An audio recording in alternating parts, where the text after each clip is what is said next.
Yo, what is up, guys? Your boy IzuKage here with the final part of What If Naruto Had Thor's Hammer.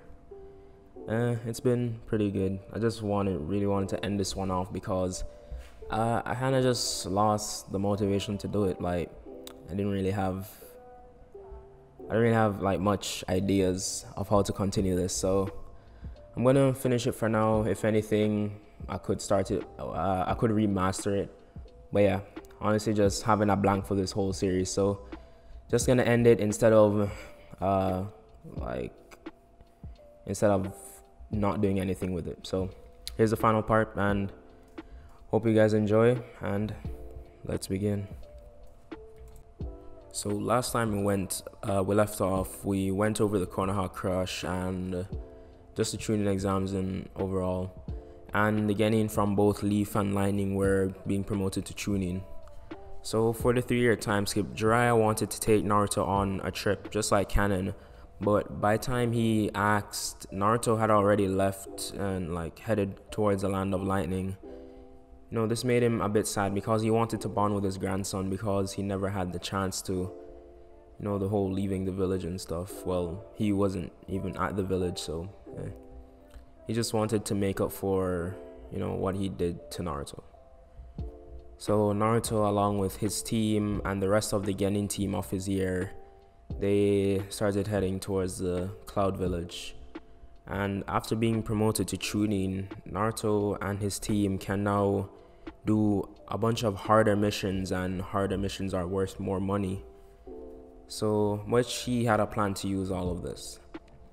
So Team 7 of the Cloud Village does a bunch of missions. They do around 3 to 5 missions a day, ranging from C rank to B rank, and sometimes even A rank, but you know, some missions would take multiple days to complete.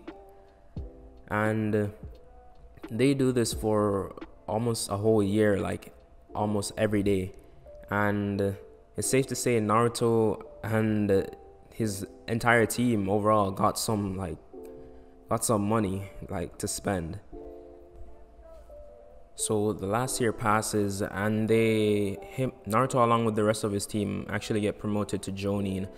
And for the final year, that's really all they've been doing a lot of A rank and even S rank missions. And this has actually been spreading throughout the world. Like these 3 ninja, well, along with their sensei, but these 3 ninja in particular, they are basically the top of their generation. They are the strongest in the lightning. Like when they develop fully, they'll be even stronger than like anyone in any other village. So yeah, a lot of people know about them, including the Leaf and including the Akatsuki. So to the end of the 3-year time skip, the Raikage gets the message that the Jinchuriki of the Sun has been like stolen. Not stolen, but like, yeah, has been kidnapped. But yeah, so he sends Team 7, you know, his best team, to go and check out the situation. And Naruto, not having any real ties to Agara, he doesn't like do his whole like, oh, I'm gonna save you, Gaara. To him, it's just another mission. So they get dispatched to the Leaf, to the Sand, and some Leaf ninja do get dispatched also, like the Leaf's Team 7 and Guy's team. So because the Land of Lightning is further away, it would take them around a week to get there. So that would put them around the fight with Lady Chiyo and Sakura versus Sasori. So I would say Naruto and Yugito help them out with that fight, and Darui and Samui help Kakashi with his whole thing with Deidara. And I'm not sure who would fill the spots in Team 7. No one useful, I think, because Sai, I think the only reason he was there is to spy on Naruto or something.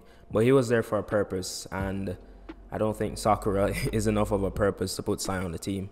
So not anyone that special. Sasuke, you know, he left with Orochimaru. So that happens, and So you have Naruto actually for the first time using a bit of his chakra, because up to this point he mainly uses his lightning abilities and hammer.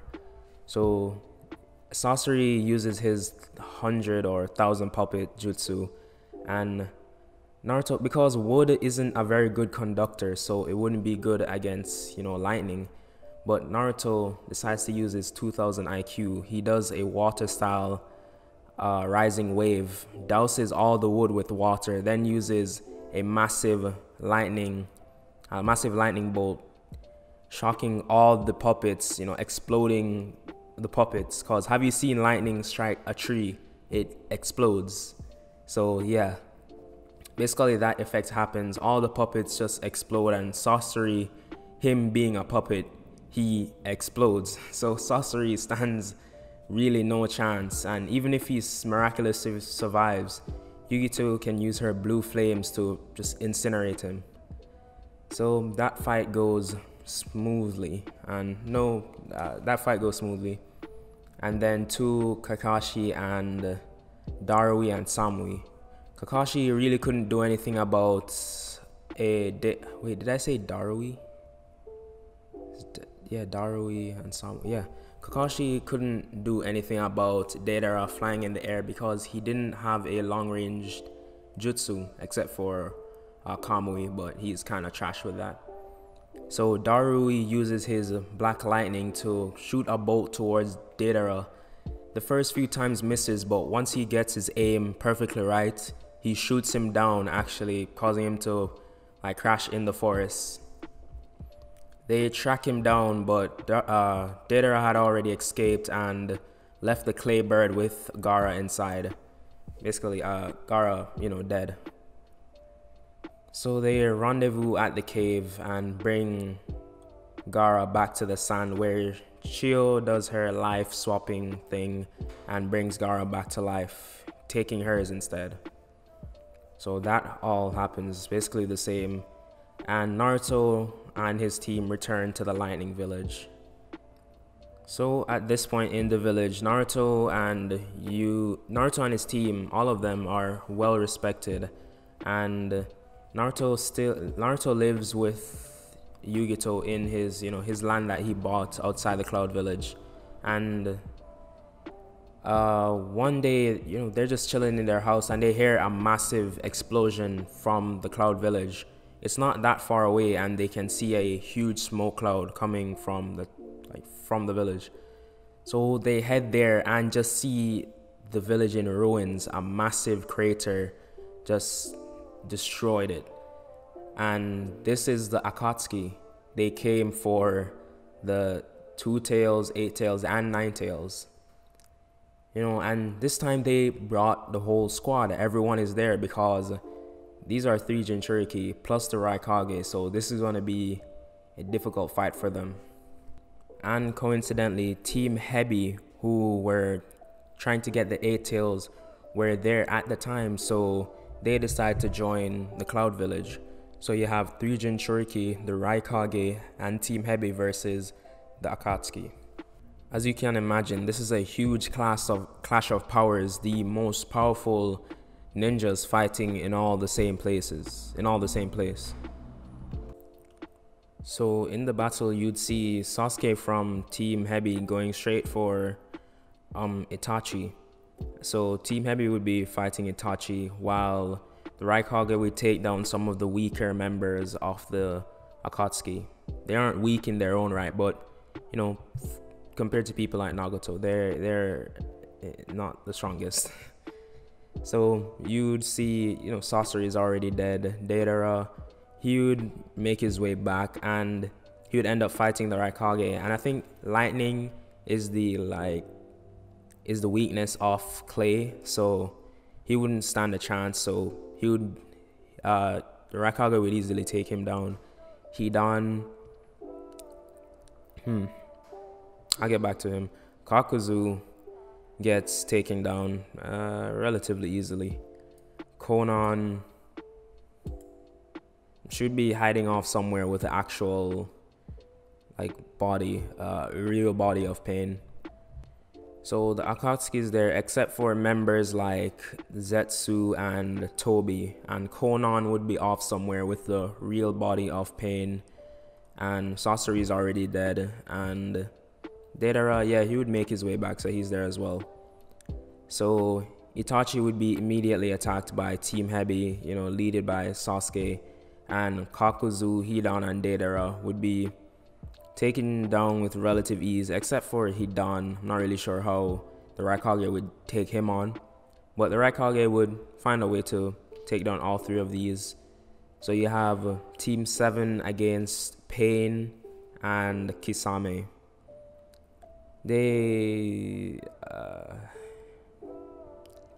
Everyone in Team 7 except for Naruto take down Kisame with relative ease, while Naruto faces off against the Paths of Pain. In this, Naruto would be doing pretty okay until Pain pins him down, pretty much similar to Kanen, and also to Kanen, he seemingly kills Yugito, which actually brings out the rage inside of Naruto, like the Kurama's chakra, and because he is basically one with lightning at this point, you'd see a mixture between red chakra and just lightning bolts sparking off his body.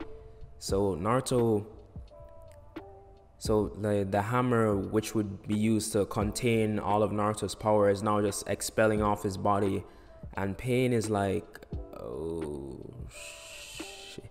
Like he's like, this wasn't supposed to happen.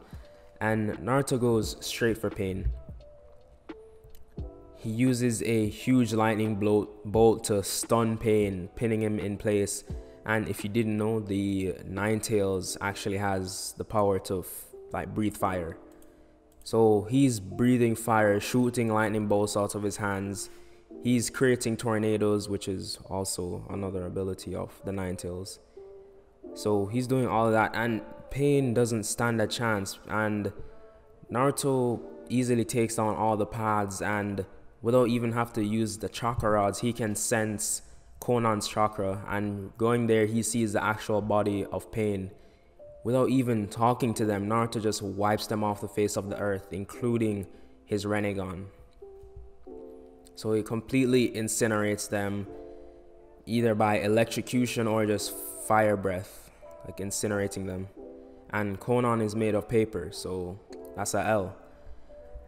So Akatsuki is basically taking down, and if the Raikage had any trouble with Hidan, Naruto would come in and basically take care of him, basically leaving him as ash with, his fire. And Sasuke, the same, Sasuke would still pull his punches against, he would take down all the members of Team Hebi except for Sasuke, and then have Sasuke defeat him, tell him the truth, and basically everything like that. So that goes down, and Sasuke, learning the truth, wants to go for the Leaf Village, but Naruto explains that it's Danzo that he wants to kill, because Danzo is behind all of this. So that happens also. Sasuke infiltrates the Leaf Village, taking down Danzo, I don't know, in his sleep or something. Can't bother with a big fight, so it would just make more tactical sense to just kill him in his sleep or something like that. That would happen, and Toby and Zetsu are just chilling in the back, and they're like, oh, why do these guys keep ruining our plans? They just ruined everything. They set up everything for years and years, and for it to come out to this, well, Zetsu would be setting up stuff for years and years. Obito would be trying to kill Itachi for Rin or something. So that would happen, and Zetsu and Toby would go into hiding for a few years, trying to come up with a plan. So during this time, I would say Zetsu uses, just takes over Obito's body, and because of some of the Sage of Six Path chakra that he has, he uses it to turn Obito's Sharingan into Rinnegan, and using those to revive Kaguya. And they're off somewhere in the hidden rain village, I guess, not too far from the Land of Lightning. And Naruto could sense this surge in power, like this massive power, like stronger than anything he's felt before. And he goes straight towards it, seeing this divine being. It looks towards Naruto and she says, "Son." Naruto's a bit confused, and then Kaguya just, snaps out of it. I'd say Zetsu tells her that that's not her son, even though she feels it coming off Naruto. So this fight rages on, and Kaguya actually defeats Naruto, killing him. Naruto, being the reincarnation of Ashura, actually meets the Sage of Six Paths and gets his chakra and revives him with like a boost with Sage of Six Paths chakra, boosting his overall strength and his lightning abilities. So Naruto uses his newfound power to easily take down Kaguya, burning her to a crisp, really. And that happens, and I would say somehow Sasuke gets his Rinnegan. And I honestly don't know where to take this series, so that's where I'm gonna leave this one off. Naruto and Yugito, they settle down. Naruto eventually becomes Raikage, and they live a pretty good life, have kids, stuff like that. And that's where I'm gonna leave this one off. Sorry if this what if is like boring or just like uninteresting. I just don't know what to do with this, so that's why I'm leaving it here. Hopefully you guys understand, and I'll see you guys in the next What If.